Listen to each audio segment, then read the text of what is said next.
Sound of crackling campfire, gentle night ambience. You know, I've always been one for the great outdoors. The smell of pine, the crackle of a campfire, the vast, starry sky. It's my escape. My name's Steve, and a few weeks ago, I went on my annual solo camping trip up in the Cascade Mountains. It's a ritual for me, a way to disconnect. But this time was different. This time I wasn't alone. The first day was perfect. I set up my tent by a serene little lake, fished a bit, and just soaked in the silence. As dusk settled, I got my fire going, started grilling a sausage, and felt that deep sense of peace wash over me. That's when I heard the first sound. It wasn't a bear or a deer. It was a single heavy snap of a thick branch, way too loud to be a small animal. I froze, sausage halfway to my mouth, and scanned the dense tree line. Nothing. I shrugged it off. Probably just a dead branch falling. Slightly more tense music begins to fade in, but then came the second sound.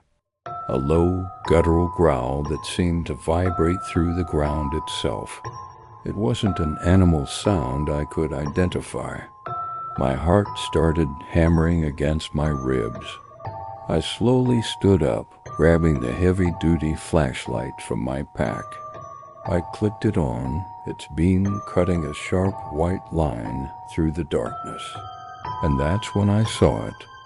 Just for a second, at the very edge of the light, I saw a shape.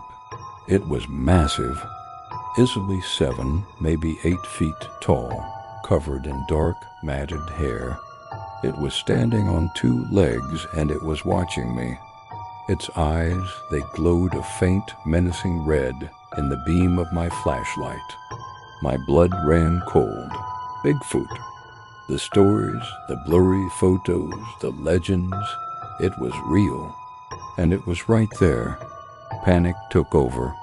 I didn't think, I just ran. I abandoned everything, my tent, my gear, my half-cooked dinner.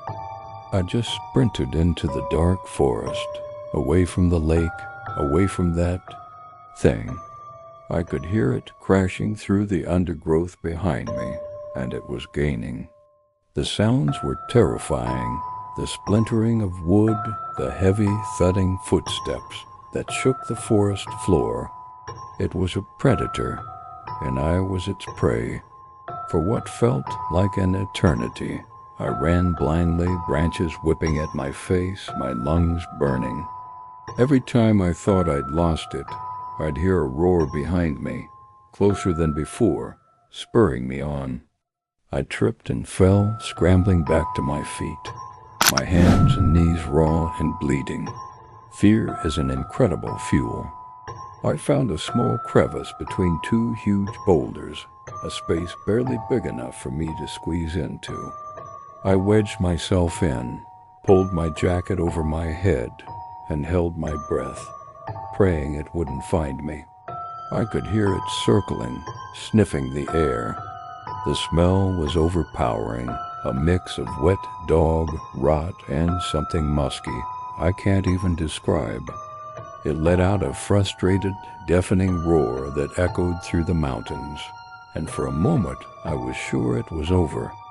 I was going to die here in this crack in the rock, a footnote in a local legend. But then, silence. After a few agonizing minutes, the heavy footsteps faded into the distance. I stayed hidden, trembling for hours, until the first light of dawn broke through the canopy. I've never been so happy to see the sun in my life. I don't know why it left. Maybe it lost my scent, maybe it got bored, or maybe it was just toying with me. I crawled out, bruised and terrified, and didn't stop walking until I hit the main road and flagged down a very confused-looking truck driver. So did I survive the night? Yeah, I'm here, but I left a part of myself in those woods. I haven't been camping since. I can't even look at a forest without feeling that cold dread creep up my spine. They say Bigfoot is a myth, but I know what I saw, and I know I was hunted. And every single night when I close my eyes, I can still see those two red eyes watching me from the darkness.